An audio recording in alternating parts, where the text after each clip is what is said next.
Trav. All right. And now to team coverage of two fatal plane crashes near Tulsa over this weekend. The most recent happened last night, just 100 yards from the runway of Gundy's Airport in Owasso. That's on 76th North, 3 miles east of Highway 169. Rick Scheimer was the pilot. Lonnie Harden, a passenger, also had a pilot's license, and a second passenger was Joe Provenzano. All three were killed. News on 6 anchor Lori Fulbright has more new details tonight. Lori. Well, Scott and Terry, this airport is part of a development that includes 120 homes. About half of those have planes, and they can taxi right from their home to the runway and fly. This is a close-knit group where fuel is on the honor system. You take some and you leave some money. Rick and Lonnie were part of this community. Rick Scheimer has a wife, 2 sons, 3 grandchildren, and 1 on the way. He and Lonnie Harden, a Tulsa attorney, had been at a get-together Friday night, then again Saturday morning at the Pilot's Lounge.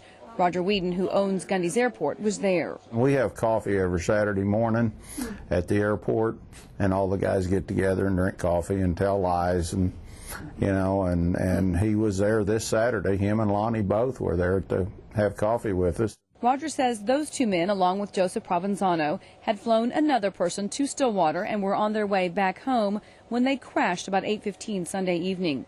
He knew Lonnie and Rick and says both were great men who will be missed. Just really good people, good neighbors. It's the kind of guy, if your lawnmower's broke, you can go over and say, "Hey, Rick, I need a lawnmower." It's okay. NTSB and FAA investigators are going through the wreckage to determine what happened. They'll collect the black box, then move the airplane to another location to go through it piece by piece. Paula Garrigan also lives in this community, and she loves the planes going overhead. They're fun to watch.